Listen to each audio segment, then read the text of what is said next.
នេះគឺជារបៀបដំឡើងកម្មវិធី scan សម្រាប់ម៉ាស៊ីន Canon G30 ឬមួយក៏ G2010 ជាដំបូងយើងត្រូវ download driver ម៉ាស៊ីន print ដែលយើងកំពុងតែប្រើយើងចូលទៅខាង Google តមកយើង search ពាក្យថា Canon G30 ឬមួយក៏បងប្អូនប្រើ G2010 បងប្អូន search ពាក្យថា G2010 មកហើយចុងក្រោយយើងដាក់ driver download តមកយើង search ពីមក enter បន្ទាប់ពីយើង enter ហើយយើងនឹងឃើញ website នៅខាងលើគេដែលគេដាក់ថា G30 series full driver ហ្នឹងហើយយើងយកចូលទៅក្នុង website ហ្នឹងមកតាមទៀតចុចពាក្យថា download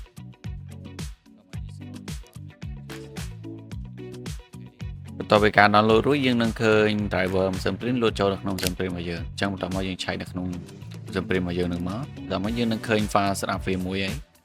ដោយគ្រាន់តែចុច mouse ស្ដាំទៅលើ file ស្រាប់ហ្នឹងបន្ទាប់មកយើងយកពាក្យថា run តាមទៀតបងប្អូនចុចពាក្យថា yes ណាសម្រាប់ admin នៅក្នុងអេក្រង់អញ្ចឹងគឺ admin ទៅគាត់ទេអញ្ចឹងយើងចុចពាក្យថា yes មក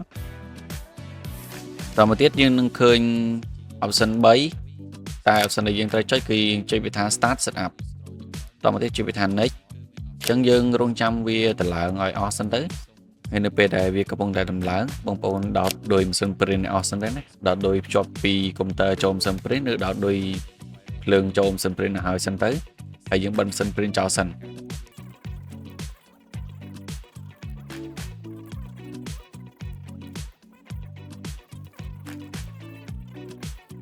ចឹងបន្ទាប់ពីការ install រួចរាល់ឥឡូវចុចពាក្យថា yes ទៅមុខបន្តទៅទៀតតមកចុចពាក្យថា accept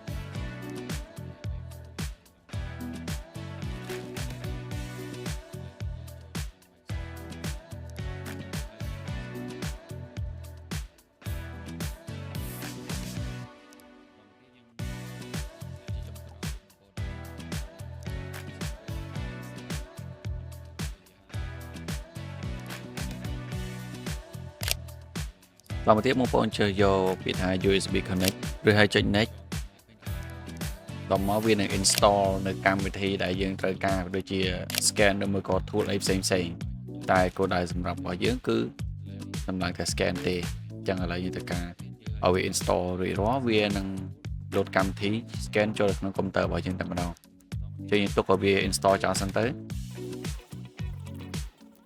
មកដល់ត្រង់ចំណុចនេះបងប្អូនគាត់តែបើកម៉ាស៊ីនមកគឺវានឹង connect ភ្ជាប់ជាមួយនឹងកុំព្យូទ័ររបស់យើងតែម្ដងបន្ទាប់ពីការភ្ជាប់បានជោគជ័យចុចពីឋាន next ទៅមុខទៀតដល់ត្រង់នេះយើងចុចពីឋាន next ទៅមុខទៀតមកណាតមកចុចឋាន next តមកចុចពីឋាន next ទៅមុខទៀតតមកវានឹង install មកស្ទុះទៀត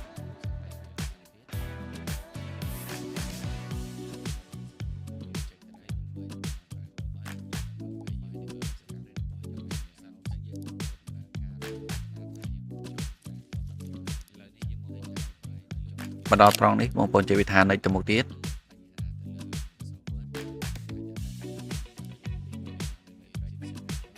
តមកចុចវិធាន skip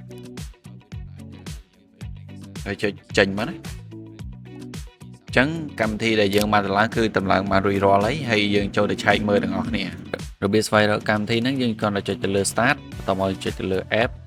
តមកយើង scroll មើលកន្លែង folder ដែលគេដាក់ថា Canon quality scan quality អញ្ចឹងកម្មវិធីនេះគឺកម្មវិធី scan របស់ Canon ឥឡូវយើងចុចបើកកម្មវិធីនេះទាំងអស់គ្នាតមកទៀតវានឹងលុបផ្ទាំងបែបនេះឲ្យយើងមកដល់ពេលបងប្អូនគឺយើងចុចចូលទៅកន្លែង setting សិនដើម្បីកំណត់មុខងារផ្សេងៗពីដូចជាទំហំឥឡូវយើងចូលទៅកាន់ setting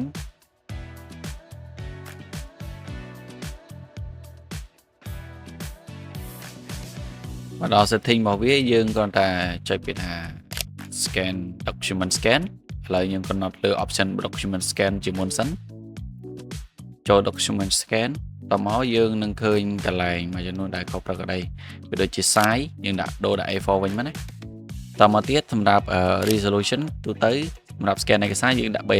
300តមកកន្លែងនេះ cell in សម្រាប់កន្លែងនេះគឺយើងត្រូវតែដូរដើម្បីភាពងាយស្រួលនៅពេលដែលយើង scan ឯកសារចូលអញ្ចឹងរបៀបដូរយើងត្រូវតែបង្កើត folder មួយជាមុនសិន ឥឡូវនេះចុចវាថាអូខេដើម្បីចេញទៅក្រៅដើម្បីបង្កើត folder វិញដកនេះសិនឥឡូវខ្ញុំចូលទៅកាន់កន្លែង download តមកទៀតខ្ញុំចូលទៅ document របស់ខ្ញុំហើយបន្តទៀតខ្ញុំបង្កើត folder មួយនៅក្នុង document អូខេបន្តមកខ្ញុំដាក់ឈ្មោះកាណុង G30 ឬមួយក៏បងប្អូនដាក់ឈ្មោះអ្វីផ្សេងក៏បានដែរ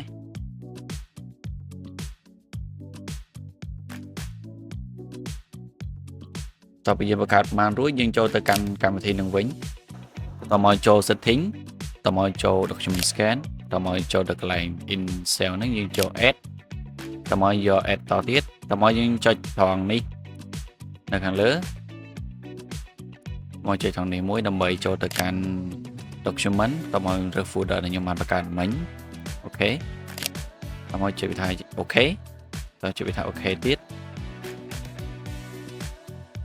ហើយសម្រាប់ត្រង់នេះគឺជាប្រភេទ file ដែលយើងចង់រើសឥឡូវខ្ញុំឧទាហរណ៍ថាខ្ញុំរើសទៅជា PNG តមកទៀតចុចវាថាអូខេហ្នឹងមកបន្ទាប់ពីហ្នឹងមកយើងទៅការ scan តេស្តទាំងអស់គ្នាឥឡូវខ្ញុំមានក្តារមួយសឹងដើម្បី scan បន្តមកទៀតយើងចុចលើ document scan តមកវានឹងកំពុងតែ scan ឲ្យយើងហើយ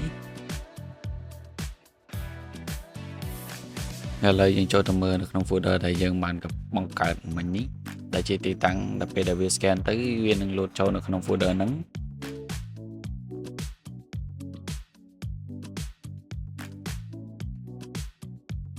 ចឹងបន្ទាប់ពីការវា scan រួចយើងចូលទៅមើលនៅក្នុងកម្មវិធីហ្នឹងគឺវានឹង load ជាទម្រង់បែបនេះនៅពេលដែលវា scan រួចចេញចុចវាថាអូខេមកអញ្ចឹងឯកសារហ្នឹង load ចូលនៅក្នុង folder របស់យើងតែម្ដងអូខេអញ្ចឹងការ scan របស់យើងក៏បានជោគជ័យហើយសម្រាប់វីដេអូនេះគឺមានតែប៉ុណ្្នឹងទេយើងជួបគ្នានៅវីដេអូក្រោយទៀតពីចុងក្រោយសម្រាប់បងប្អូនដែលមិនអាចចម្លើងបានបងប្អូនអាចតាក់ទងមក admin បាន admin ដំណើរជូនផ្ទាល់ Telegram មាននៅខាងក្រោមវីដេអូមួយនេះឬមួយក៏ QR code នៅលើអេក្រង់នេះផ្ទាល់